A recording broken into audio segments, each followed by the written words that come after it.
여러분, 반갑습니다.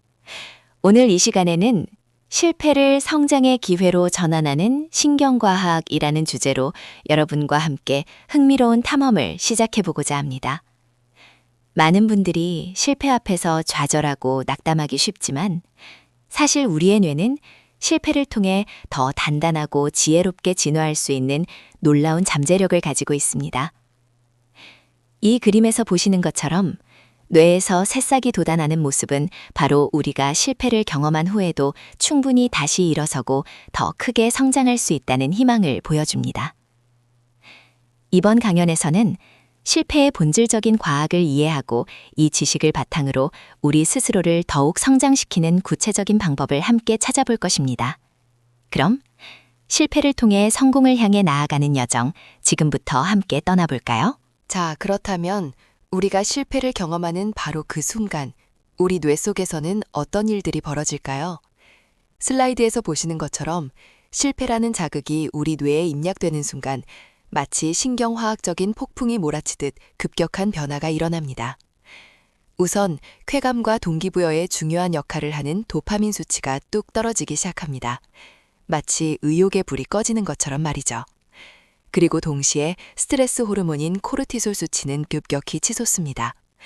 이로 인해 불안감, 초조함, 그리고 심지어는 무기력감까지 느끼게 되는 거죠. 이러한 신경화학적 변화들이 우리가 실패했을 때 흔히 경험하는 불안, 스트레스, 그리고 동기 저하와 같은 감정의 근원입니다. 이것은 의지의 문제가 아니라 우리 뇌가 실패라는 위협에 반응하는 아주 자연스럽고 즉각적인 생물학적 메커니즘입니다.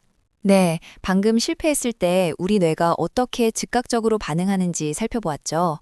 도파민은 떨어지고 코르티솔은 치솟으면서 불안과 스트레스를 유발한다는 것을요. 그런데 그 이후가 중요합니다. 모든 사람이 똑같이 반응하고 멈춰서는 것은 아니라는 점이죠. 자, 이제 화면을 함께 보실까요? 바로 이 지점에서 우리가 어떤 마인드셋을 가지고 있느냐에 따라 뇌의 활동이 확연히 달라집니다. 실패라는 똑같은 자극에 직면했을 때 왼쪽의 고정형 마인드셋을 가진 뇌는 위협을 감지하는 편도체가 붉게 달아오릅니다. 마치 큰일 났다, 나는 실패했어 라며 자존감에 심각한 타격을 입고 방어적이 되는 거죠. 반면 오른쪽에 보이는 성장형 마인드셋을 가진 뇌는 어떨까요? 여기서는 문제 해결과 학습을 담당하는 전두엽 피질이 밝게 빛나는 것을 볼 수 있습니다. 이 뇌는 무엇을 배웠지? 어떻게 다음엔 다르게 할 수 있을까? 하고 적극적으로 해답을 찾으려 합니다. 실패를 끝이 아닌 더 나은 시작을 위한 데이터로 인식하는 것이죠.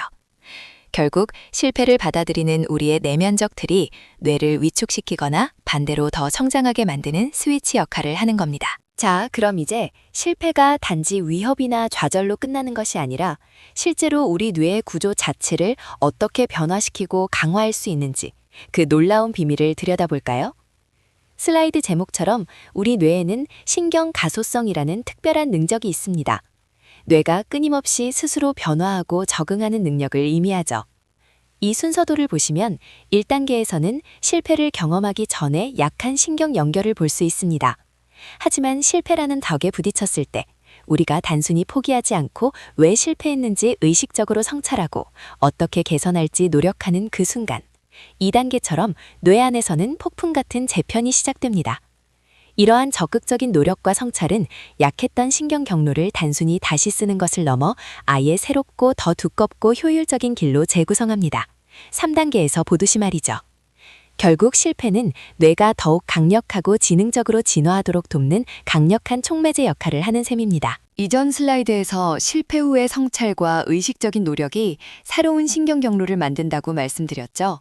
그렇다면 이 의식적인 노력을 어떻게 해야 할까요? 바로 여기에 그 해답이 있습니다. 이번 슬라이드에서는 실패를 성장의 기회로 바꾸는 데 필요한 3가지 핵심 인지적 재구성 전략들을 도구 상자, 즉 툴박스 컨셉으로 정리해 보았습니다. 첫 번째 도구는 바로 3인칭 관점입니다. 실패의 순간 우리는 보통 그 감정에 매몰되기 쉽죠. 하지만 마치 영화 속 주인공이 된 나 자신을 객관적으로 바라보듯이 한 발짝 물러서서 상황을 관찰하는 연습을 하는 겁니다. 이 방법을 통해 감정적인 거리를 확보하고 더 냉철하게 상황을 분석할 수 있게 되죠. 다음으로 성장 질문입니다. 실패했을 때 흔히 왜 나에게 이런 일이? 나는 왜 항상 이럴까? 같은 비생산적인 질문을 던지곤 합니다. 하지만 이제는 이 실패를 통해 무엇을 배울 수 있을까? 다음번엔 무엇을 다르게 시도해볼까? 와 같이 미래지향적이고 해결책을 찾는 질문으로 전환하는 것이 중요합니다. 이 질문들은 우리 뇌가 문제 해결 모드로 전환되도록 돕습니다. 마지막 세 번째는 감정 분리입니다. 실패는 당연히 아프고 부정적인 감정을 동반합니다. 하지만 이 감정 자체를 외면하기보다는 감정은 감정대로 인정하되 그와는 별개로 이성적인 뇌를 사용해서 실패의 원인과 결과를 냉정하게 분석하는 훈련을 하는 겁니다. 마치 뇌와 심장을 분리해서 보듯이 감정의 파도 속에서도 침착하게 상황을 평가하는 능력인 거죠.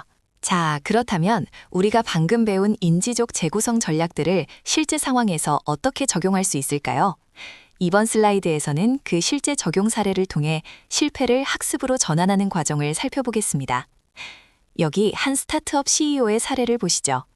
사업이 잘 풀리지 않았을 때 그는 자신을 나는 실패자야 라고 낙인 찍으며 깊은 좌절에 빠졌습니다. 하지만 인지적 재구성을 통해 그는 관점을 완전히 바꿨습니다. 나는 실패자가 아니라 이 경험을 통해 무엇을 배웠는가? 다음에는 어떻게 다르게 시도해볼까? 라는 성장 질문으로 자신에게 새로운 길을 열어준 것이죠. 보이시나요? 절망적인 표정에서 희망에 찬 얼굴로 바뀌는 모습이요. 바로 이것이 실패를 개인의 성장을 위한 소중한 학습 경험으로 만드는 우리가 배운 전략들의 강력한 힘입니다. 자, 개개인이 인지적 재구성을 통해 실패를 학습으로 전환하는 것은 물론 중요합니다. 하지만 이런 학습 문화가 팀 전체에 뿌리내리려면 리더의 역할이 핵심적이죠. 슬라이드에서 보시는 것처럼 회복 탄력적인 팀 문화를 구축하기 위한 3가지 리더십 전략이 있습니다. 먼저, 심리적 안전입니다. 팀원들이 실패나 실수를 두려워하지 않고 자유롭게 아이디어를 내거나 질문할 수 있는 환경을 만드는 것이죠.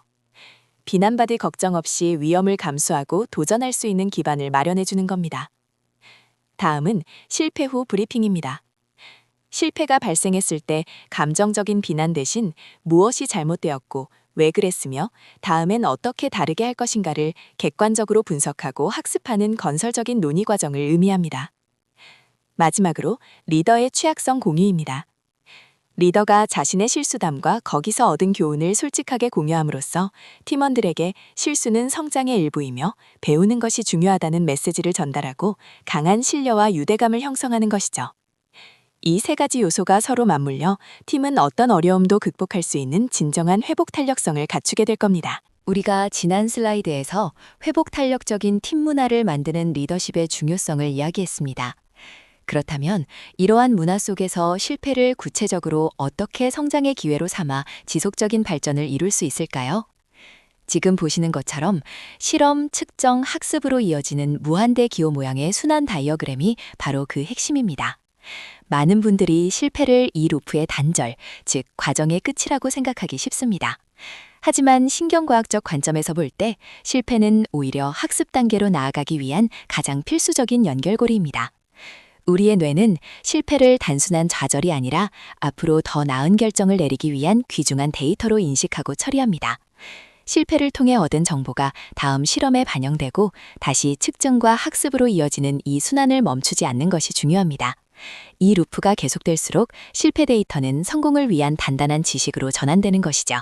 앞서 실패를 통해 지속적인 성장 루프를 구축하는 것이 중요하다고 말씀드렸는데요. 그럼 이제 이러한 실패의 경험을 실질적인 성장으로 전환하기 위한 4가지 핵심 전략들을 요약해 보겠습니다. 첫째, 뇌의 신호 이해입니다. 우리가 실패를 겪을 때 뇌가 어떻게 반응하는지, 즉 위협으로 인식하고 회피하려는 자연스러운 신경학적 경향을 아는 것이 첫걸음입니다. 이 반응을 인식해야 우리가 통제하고 다룰 수 있겠죠. 둘째, 성장 마인드셋 채택입니다.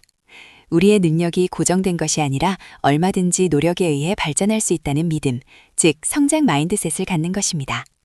실패를 좌절이 아닌 배움의 기회로 보는 관점의 전환이죠. 셋째, 관점 재구성입니다.